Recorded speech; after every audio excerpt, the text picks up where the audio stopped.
Hello students, welcome back to your online video classes. Hopefully all of you are doing good and taking care of yourself. तो बच्चों हम लोग पढ़ रहे थे, चैप्टर का नाम है हीट ट्रांसफर और हम लोगों ने कुछ एप्लीकेशंस ऑफ थर्मल एक्सपेंशन देखा था. एक एप्लीकेशन छूट गया था बच्चों, that is cracking of a glass tumbler, है ना.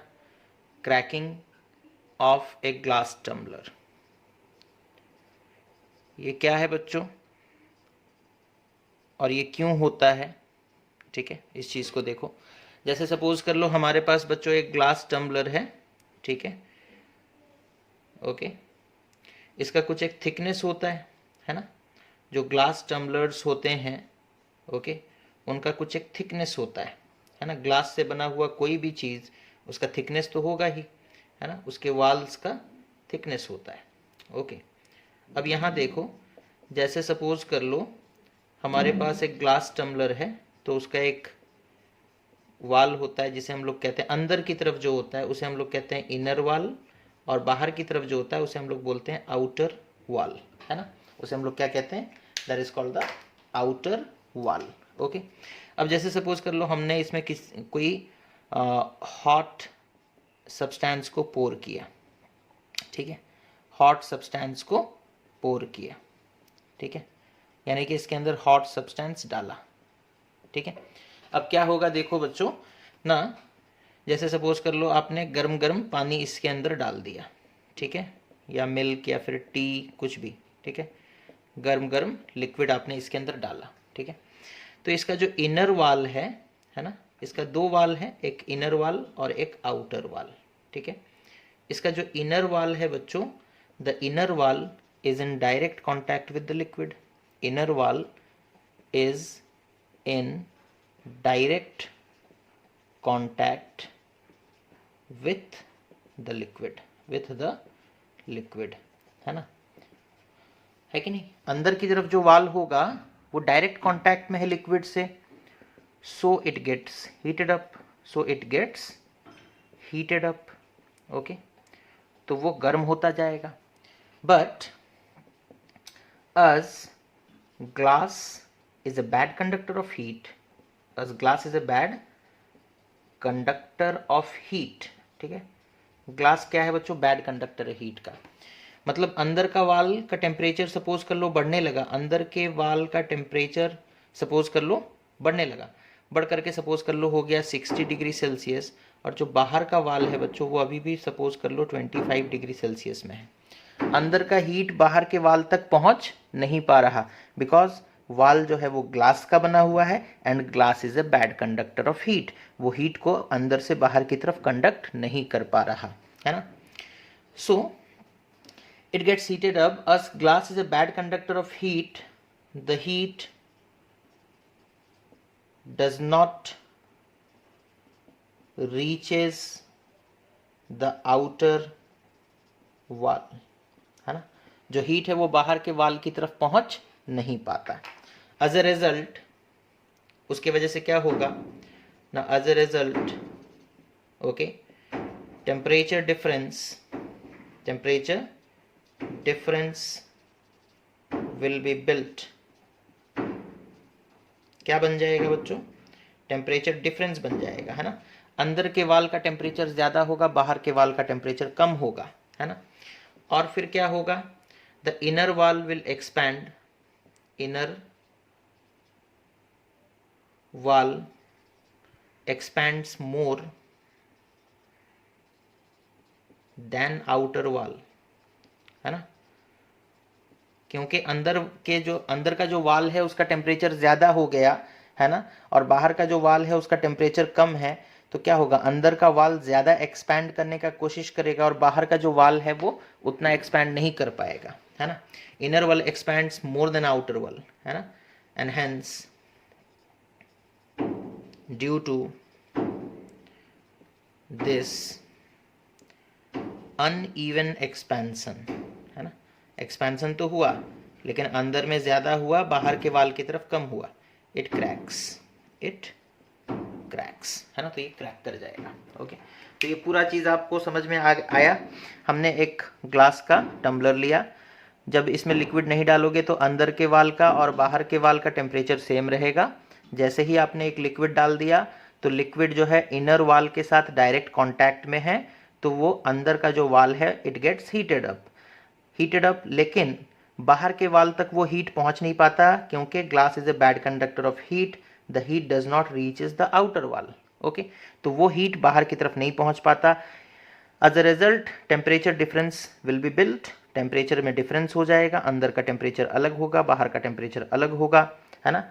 एंड इसी वजह से क्योंकि इनर वाल का टेम्परेचर ज़्यादा है वो ज़्यादा एक्सपैंड करेगा, बाहर का वाल का टेम्परेचर कम है तो वो कम एक्सपैंड करेगा, और इस अनइवन एक्सपेंशन की वजह से अंदर ज़्यादा एक्सपेंशन हो रहा है, बाहर की तरफ कम एक्सपेंशन हो रहा है, इसी वजह से ग्लास टम्बलर क्रैक कर जाएगा, इसी वजह से ग्लास टम्बलर क्रैक कर जाएगा। ठीक है, okay. Now moving on to the next topic, that is automatic fire alarm. Okay, ये क्या है देखो, ऑटोमेटिक फायर अलार्म। ठीक है, ये क्या है देखो बच्चों, इसमें हम लोग इस तरीके से एक सपोर्ट है, ओके, एक सपोर्ट यहाँ पर लिया गया है, ओके। उसके बाद यहाँ इस तरीके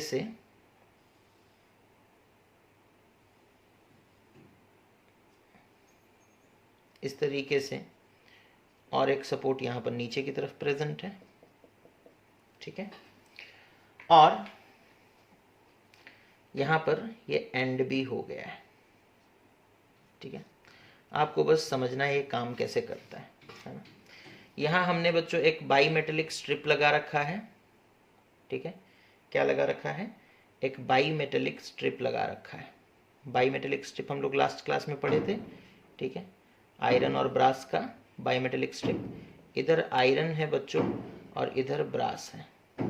ठीक है, एक तरफ आयरन है और दूसरी तरफ ब्रास है। फिर यहाँ से एक स्ट्रक्चर इस तरीके से आता है। ठीक है, यहाँ से एक स्ट्रक्चर इस तरीके से आता है और इस स्ट्रक्चर में हम लोग एक स्क्रू लगाते हैं। ठीक है, इस स्ट्रक्चर में हम लोग एक स्क्रू लगाते हैं, जो स्क्रू इधर से होकर अंदर की तरफ आता है।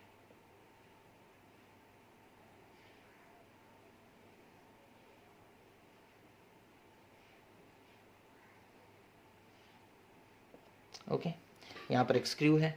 अच्छा, उसके बाद यहाँ पर हम लोग इस एंड से हम लोग एक कनेक्शन लेते हैं वायर का और उसे ले जाकर कनेक्ट कर देते हैं हम लोग एक सेल या फिर बैटरी, जो भी बोलो, उसके साथ। और यहाँ पर होता है बीच में हमारा इलेक्ट्रिक बेल। यहाँ पर हम लोग, ये है इलेक्ट्रिक बेल है। फिर इलेक्ट्रिक बेल से एक वायर निकल कर आता है बच्चों और वो कनेक्टेड रहता है इधर। ठीक है, बड़ा ही सिंपल सा वर्किंग है। देखो, ये स्क्रू इसे टच नहीं करता, स्क्रू थोड़ा सा ऊपर रहता है। ओके, अच्छा, अब आपको तो पता है कि इलेक्ट्रिक करंट फ्लो करने के लिए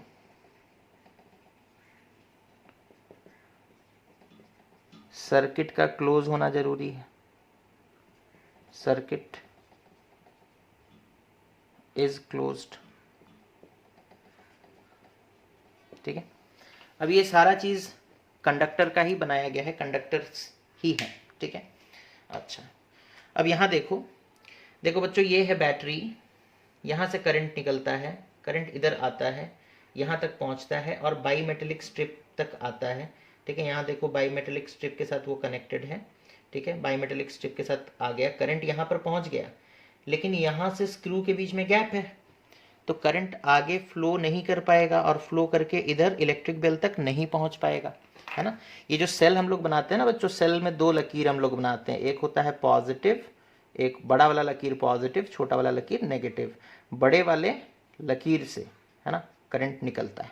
ठीक है, तो यहाँ पर देखो, ये है हमारा सेल का पॉजिटिव, ये नेगेटिव, ये पॉजिटिव, ये नेगेटिव, इस तरीके से है। ठीक है। तो यहाँ पर करंट पॉजिटिव से निकला, यहाँ तक आया, ये बाईमेटेलिक स्ट्रिप तक पहुँच गया, लेकिन यहाँ से आगे नहीं बढ़ पा रहा बिकॉज ये कैसा है ना, स्क्रू के साथ कांटेक्ट नहीं है, स्क्रू के साथ कांटेक्ट नहीं। अच्छा, ये वाला जो रास्ता ये तो सपोर्ट है ना, this is a simple support जो कि कैसा है, इंसुलेटर, यानी कि इसके थ्रू करंट नहीं फ्लो कर सकता। और ये भी कैसा है, इंसुलेटर, यानी कि इसके थ्रू भी करंट फ्लो नहीं कर सकता। अदरवाइज करंट तो इधर से आया, इधर से होकर के ऐसे फ्लो कर जाता है ना, लेकिन करंट नहीं फ्लो करेगा। देखो करंट यहाँ से निकला, इधर आया, ठीक है, बाईमेटेलिक स्ट्रिप तक पहुंचा, उसके बाद वो बाईमेटेलिक स्ट्रिप में आगे बढ़ेगा, इधर आएगा क्या, नहीं, बिकॉज ये इंसुलेटर है, इधर से करंट फ्लो नहीं कर सकता, जैसे प्लास्टिक का बना हुआ है, ठीक है। तो प्लास्टिक के थ्रू तो इलेक्ट्रिक करंट फ्लो नहीं कर सकता। तो अल्टीमेटली एक ही रास्ता है, करंट को आगे बढ़ करके इस स्क्रू के साथ अगर टच कर जाए तो स्क्रू के थ्रू फिर वो इलेक्ट्रिक बेल तक पहुंच सकता है और बेल रिंग करेगा, बेल रिंग करेगा। अब देखो होगा क्या, जैसे ही सपोज कर लो फायर ब्रेकआउट हो गया है ना, किसी जगह में ये अलार्म लगा था और वहां पर फायर ब्रेकआउट हो गया, आग लग गया, ठीक है। अच्छा, फायर ब्रेकआउट होने की वजह से बाईमेटेलिक स्ट्रिप में क्या होगा, बाईमेटेलिक स्ट्रिप हम लोग पढ़े थे, अगर ये सपोज कर लो एक बाईमेटेलिक स्ट्रिप है, तो हम लोगों ने पढ़ा था बच्चों, अगर ये आयरन का है ऊपर और ब्रास है नीचे, तो ये बाईमेटेलिक स्ट्रिप इस तरीके से कर्व हो जाएगा, है ना, बाईमेटेलिक स्ट्रिप इस तरीके से कर्व हो जाएगा, है ना, सच दैट आयरन अंदर की तरफ रहेगा और ब्रास बाहर की तरफ रहेगा, ठीक है, ये होता था, है ना। तो यहाँ पर क्या होगा, जैसे ही अगर सपोज कर लो जिस जगह में ये इलेक्ट्रिक बेल लगा है वहां पर आग लग गया, ठीक है, सपोज एक रूम में इलेक्ट्रिक बेल लगा है और उस रूम में आग लग गया, ठीक है, तो रूम का टेम्परेचर बढ़ेगा, रूम का टेम्परेचर बढ़ेगा, और रूम का टेम्परेचर बढ़ने की वजह से इसमें एक्सपेंशन होगा, किसमें, बाईमेटेलिक स्ट्रिप में, ठीक है। बाईमेटेलिक स्ट्रिप अब कुछ इस तरीके से अपने शेप को चेंज करेगा, देखो इस तरीके का हो जाएगा, वो इस तरीके से बेंड होगा, ठीक है, बेंड होकर के बच्चों वो इतना बेंड होगा कि जाकर के स्क्रू से टच कर जाएगा, जाकर के स्क्रू से टच कर जाएगा, ठीक है। जैसे ही स्क्रू से टच हुआ, ठीक है, तो करंट फ्लो होकर के, करंट यहाँ से इधर फ्लो करेगा, फिर इधर जाएगा, फिर इधर से फ्लो करते हुए इलेक्ट्रिक बेल तक पहुंचेगा and electric bell will start to ring, electric bell will start to ring, ठीक है। तो यहाँ पर आप देख सकते हो बाईमेटेलिक स्ट्रिप को हम लोग किस तरीके से यूज कर रहे हैं इलेक्ट्रिक बेल में, है ना। फिर से एक बार देख लो, हमारा बाईमेटेलिक स्ट्रिप पहले सीधा सीधा था, ठीक है, सीधा क्यों था, बिकॉज उसमें उसको कहीं से हीट एनर्जी नहीं मिल रहा था, ठीक है। तो नॉर्मल तो वो ऐसा रहता है, ओके, इस तरीके से रहता है, सीधा रहता है, ओके, और उसे हीट एनर्जी नहीं मिल रहा था तो वो ऐसा था। बट जैसे ही फायर ब्रेकआउट हुआ, इसे हीट एनर्जी मिला और ये बेंड होगा, क्या होगा, बेंड, इस तरीके से बेंड होगा कि वो जाकर के स्क्रू को टच करेगा, स्क्रू को टच करेगा। जब वो स्क्रू को टच कर लेगा बच्चों, तो करंट क्या होगा, यहाँ पर आकर रुका हुआ था, अब यहाँ से आगे फ्लो करते हुए चला जाएगा इलेक्ट्रिक बेल की तरफ और इलेक्ट्रिक बेल रिंग करना स्टार्ट करेगा, ठीक है। So this is how an electric or automatic fire alarm works. This is how an automatic fire alarm works. Okay. उसके बाद नेक्स्ट टॉपिक है बच्चों, that is thermal expansion in liquids. Okay. Thermal expansion in liquids.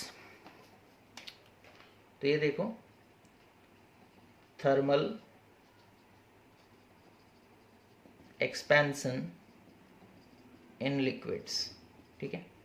जब liquids को heat किया जाता है बच्चों, तो उसके मॉलिक्यूल्स जो हैं वो एक दूसरे से दूर जाने लगते हैं और वो एक्सपैंड करते हैं। किस तरह का एक्सपेंशन शो करते हैं, ये cubical expansion, linear expansion show करेंगे क्या, नहीं, बिकॉज इनका कोई लेंथ वेंथ डिफाइंड नहीं होता, इनका सिर्फ वॉल्यूम होता है ना। लिक्विड्स का सिर्फ वॉल्यूम होता है बच्चों, उनका लेंथ ब्रेड्थ ये सब थोड़ी होता है। तो लीनियर एक्सपेंशन, सुपरफिशियल एक्सपेंशन, ये सब लिक्विड के पास नहीं है। लिक्विड डायरेक्ट वॉल्यूम में कितना इंक्रीज किया वो पता चल जाता है ना। तो अब यहाँ पर देखो, यहाँ पर हम लोगों को एक एग्जांपल दिया गया है बच्चों, different liquid expands differently when subjected to the same amount of heat, okay. तो यहाँ पर जैसा आप देख सकते हो आपके बुक में एक क्या लिया गया है, ट्रॉ लिया गया है, ठीक है, एक ट्रॉ लिया गया है और उस ट्रॉ में डिफरेंट कंटेनर्स लिए गए हैं, ठीक है, डिफरेंट कंटेनर्स लिए गए हैं, बेसिकली यहाँ पर 4 लिए गए हैं, ठीक है। और क्या है वो 4 कंटेनर्स में देखते हैं, ठीक है, क्या है वो 4 कंटेनर्स में वो भी हम लोग देखेंगे। ओके, इस तरीके के 4 कंटेनर्स लिए गए हैं, ठीक है, राउंड बॉटम फ्लास्क शेप के हैं, ठीक है, शेप कैसा है, राउंड बॉटम है ना, बॉटम पोर्शन जो है वो राउंड है, ठीक है। पहले वाले में वाटर लिया गया है बच्चों, ठीक है, दूसरे वाले में ईथर, ईथर एक लिक्विड है, ठीक है, तीसरे में बेंजीन, बेंजीन भी एक ऑर्गेनिक लिक्विड है, ईथर भी ऑर्गेनिक लिक्विड है, और फिर अल्कोहल, अल्कोहल भी बच्चों ऑर्गेनिक लिक्विड है, ठीक है।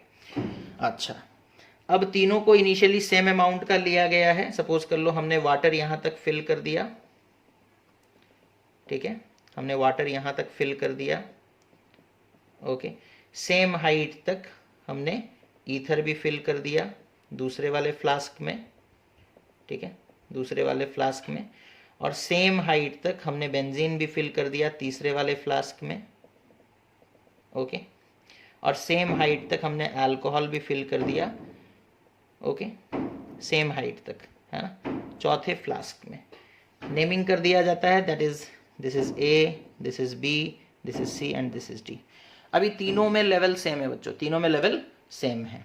अब हम लोग क्या करेंगे, तीनों में हम लोगों ने सॉरी चारों में लेवल सेम है। अब हम लोग क्या करेंगे, एक ट्रॉ लेंगे, ठीक है, ट्रॉ ले लिए, इस तरीके से ट्रॉ ले लिए, और इस ट्रॉ में हम लोग क्या करेंगे ना क्या ऐड किया है वो, वाटर, वार्म वाटर, हाँ, हीटेड वाटर, ठीक है। तो वो कह रहा है हम लोग इसके अंदर, ये तो हमने ले लिया है, अरेंजमेंट समझ में आ रहा है। उसके बाद हम लोग सपोज कर लो वाटर लिए जिसका टेम्परेचर 80 डिग्री सेल्सियस है, 80 डिग्री सेल्सियस वाला वाटर लिए और इसमें डाले, ठीक है। तो वाटर तो चारों तरफ फैल जाएगा, ठीक है, इस स्ट्रॉ में वाटर चारों तरफ इस तरीके से फैल जाएगा, ओके। ऑब्वियसली फ्लास्क के अंदर तो नहीं जाएगा, बाहर बाहर ही रहेगा, ठीक है। इस तरीके से देखो वाटर चारों तरफ हमने भर दिया, और इस वाटर का टेम्परेचर कितना है, मान लो 80 डिग्री सेल्सियस, ठीक है। अब हम लोग देखेंगे कि जो बॉटम फ्लास्क में वाटर लिया गया था, ईथर लिया गया था, बेंजीन लिया गया था, अल्कोहल लिया गया था, उनके अंदर तो लिक्विड भर दिया गया था। अब उनका लेवल, क्योंकि हमने गर्म पानी डाला है बच्चों, तो अल्कोहल भी एक्सपैंड करेगा, बेंजीन भी, ईथर भी, वाटर भी, ठीक है, सब एक्सपैंड करेंगे, है ना। और हम लोग देखेंगे कि सबसे ज़्यादा एक्सपेंशन किसका होगा, ईथर का। Ether expands most, ether expands, सबको सेम टेम्परेचर मिल रहा है, सबको 80 डिग्री सेल्सियस का टेम्परेचर मिल रहा है। ये वाटर भी उस पानी के अंदर डूबा हुआ, ये वाटर वाला फ्लास्क, ये वाटर वाला फ्लास्क उस पानी के अंदर डूबा है जिसका टेम्परेचर 80 है। ये ईथर वाला फ्लास्क उस पानी के अंदर डूबा है जिसका टेम्परेचर 80 है। बेंजीन वाला फ्लास्क भी उसी वाटर के अंदर डूबा है जिसका टेम्परेचर 80 है। अल्कोहल वाला फ्लास्क भी उसी वाटर के अंदर डूबा है जिसका टेम्परेचर 80 डिग्री। तो सबको सेम अमाउंट का टेम्परेचर हम लोग दिए, बट हमारा ऑब्जर्वेशन क्या है, ईथर एक्सपैंड्स द मोस्ट, सबसे ज्यादा एक्सपेंशन ईथर में होगा, है ना, फॉलोड बाय बेंजीन, उससे कम बेंजीन में, ठीक है, and then followed by alcohol, ठीक है, followed by alcohol, followed by alcohol, and lastly it's water, okay. सबसे कम एक्सपेंशन किस में होगा, वाटर में। तो ईथर का एक्सपेंशन ग्रेटर देन बेंजीन का एक्सपेंशन ग्रेटर देन अल्कोहल का एक्सपेंशन, ठीक है, एंड अल्कोहल का एक्सपेंशन ग्रेटर देन वाटर का एक्सपेंशन, ठीक है। या फिर ऐसे लिख सकते हो, वाटर का expansion is less than alcohol का एक्सपेंशन, एंड अल्कोहल का expansion is less than benzene का एक्सपेंशन, एंड बेंजीन का expansion is less than ether का एक्सपेंशन, है ना। सबसे ज्यादा एक्सपेंशन ईथर में होगा। ईथर का लेवल तुम देखोगे उठ करके यहां तक पहुंच जाएगा, है ना, ओके। बेंजीन का उससे नीचे रहेगा थोड़ा, ठीक है। अल्कोहल का बेंजीन से नीचे रहेगा और सबसे कम राइज करेगा किसमें, वाटर में, ठीक है। सबसे कम राइज किसमें होगा, वाटर में। Okay, so from this experiment we can conclude that different liquids, ether, benzene, alcohol and water, these are different liquids, they expand differently, है ना। उसमें उनमें जो एक्सपेंशन प्रोड्यूस होता है वो डिफरेंट अमाउंट का होता है under the same temperature. Same temperature पे सबको रखा गया था बच्चों, है ना। Okay, next application of thermal expansion of liquids, ठीक है। नेक्स्ट टॉपिक क्या है, application of thermal expansion of liquids. देखो क्या है application of thermal expansion of liquids। क्या है ये application of thermal expansion of liquids? Now kettles and saucepans are not filled up to the brim, otherwise they would overflow on heating, ठीक है। Suppose कर लो एक केटल है, ठीक है, ओके छोड़ो केटल हटाओ, अब केटल कौन बनाएगा। सपोज कर लो एक कंटेनर है, इसमें अगर हमने पूरा ऊपर तक लिक्विड भर दिया, ठीक है। सपोज एक सॉस पैन है ना, एक सॉस पैन है, ठीक है। उसमें पूरा ऊपर तक लिक्विड भर दिया, फिर उसे हीट करोगे, फिर उसे क्या करोगे, हीट करोगे, तो क्या होगा बच्चों, लिक्विड बाहर गिर जाएगा, है ना। तो थोड़ा सा जगह छोड़ना चाहिए, है ना, पूरा भर करके हीट नहीं करना चाहिए, अदरवाइज एक्सपेंशन होगा और वो नीचे गिरेगा। Considerable space is left in medicine bottles to allow space for expansion when they are sent from cold to hold hot conditions, ठीक है। सिरप वगैरह तो देखे ही होंगे बच्चों, सिरप के बोटल्स वगैरह, है ना, सिरप के बोटल्स वगैरह क्या वो पूरा भरती रहते हैं, नहीं, थोड़ा सा स्पेस खाली रहता है ना। ओके, सिरप के बॉटल्स वगैरह जब हम लोग खरीदते हैं तो थोड़ा सा स्पेस, ये स्पेस खाली है, क्यों, बिकॉज अगर सपोज कर लो टेम्परेचर बढ़ा तो एक्सपेंशन होगा, तो एक्सपेंशन के लिए जगह तो होना चाहिए ना, अगर जगह ही नहीं होगा तो वो बॉटल बर्स्ट कर जाएगा, है ना। So that is why some space is left in medicine bottles, okay, for example syrups, है ना, कफ सिरप्स वगैरह। उसके बाद thermal expansion of gases, thermal expansion of gases, क्या गैसेस एक्सपैंड करते हैं, डेफिनेटली करते हैं। इसको प्रूफ करने के लिए उन्होंने क्या किया ना, एक लॉन्ग नेक बॉटल ले लिया, ठीक है, कैन या बॉटल जो भी बोलो, ठीक है। इसमें एक बलून लगा दिया जो डिफ्लेटेड है, मतलब उसमें हवा भरा हुआ नहीं है, ठीक है। अच्छा, फिर से देखो, हमने एक कैन लिया बच्चों जिसका नेक थोड़ा लंबा सा है, ओके, और इसमें कुछ नहीं है, मतलब इसके अंदर एयर होगा, इसमें कुछ नहीं है मतलब इसके अंदर क्या होगा, एयर होगा, एयर के मॉलिक्यूल्स होंगे, ठीक है। एयर मतलब गैस, ओके, ऑक्सीजन, नाइट्रोजन, यही सब होंगे, कार्बन डाइऑक्साइड, गैसेस होंगे, ठीक है। बॉटल खुला हुआ है, उसमें कुछ नहीं है मतलब एयर है, कुछ नहीं है मतलब एयर है, बॉटल खुला है ना, तो बाहर से तो एयर अंदर आ ही जाएगा, ठीक है। अब हमने क्या किया, ऊपर से एक डिफ्लेटेड बलून लगा दिया, एक बलून लगा दिया, ठीक है, जिसमें हवा नहीं भरा गया है, ठीक है। और फिर हमने क्या किया बच्चों ना, इस मतलब कैन को हीट किया, इस कैन को हीट किया। जब हम हीट करेंगे बच्चों, जब हम हीट करेंगे तो अंदर एयर है, एयर एक्सपैंड होगा, एयर एक्सपैंड होगा और हम लोग देखेंगे ये बलून जो डिफ्लेटेड था वो इन्फ्लेटेड हो जाएगा, वो बलून फूलने लगेगा, है ना, वो बलून फूलने लगेगा। तो यहाँ एयर आया कहाँ से, यही एयर बच्चों इसके अंदर पहुंच गया और बलून को एक्सपैंड कर दिया, बलून को एक्सपैंड कर दिया। तुम जितना हीट करोगे देखोगे बलून उतना बड़ा होता जाएगा, ठीक है। सो इस एक्सपेरिमेंट से हमें पता चलता है gases expand on heating, gases expand on heating, okay. अच्छा, लास्ट टॉपिक दैट इज इनमें एक्सपेंशन कैसा होता है, क्यूबिकल एक्सपेंशन, बिकॉज इनका भी कोई लेंथ ब्रेड्थ तो होता नहीं है बच्चों, है ना। तो इनमें जो एक्सपेंशन होगा वो cubical expansion, that is expansion expressed in volume, है ना, वॉल्यूम एक्सपेंशन, ठीक है, okay. Last but not the least, okay, the topic is anomalous expansion of water, ठीक है, anomalous expansion of water. Okay, ये क्या है बच्चों?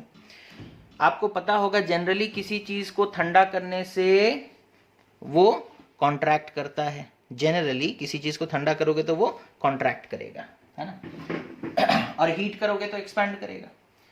बट वाटर का एक एबनॉर्मल बिहेवियर है बच्चों, दैट इज वाटर अगर 4 डिग्री सेल्सियस में है और तुम उसे ठंडा करो, ठीक है, ठंडा करके सपोज कर लो तुम उसका टेम्परेचर 2 डिग्री सेल्सियस कर दिए, तो तुम्हारे हिसाब से क्या होना चाहिए?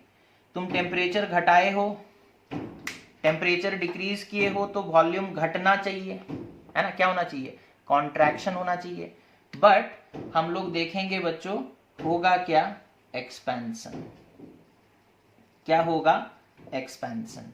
इसी के लिए यहां पर ठंडा करने पर एक्सपेंशन हो रहा है, तो ये बिहेवियर तो नॉर्मल नहीं है, एबनॉर्मल बिहेवियर है। नॉर्मली तो ऐसा होता नहीं है, लेकिन ऐसा वाटर के साथ हो रहा है।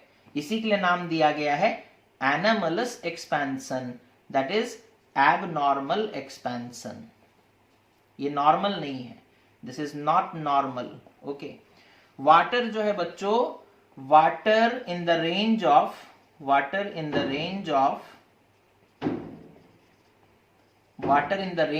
4 degree Celsius to 0 degree Celsius expands on cooling.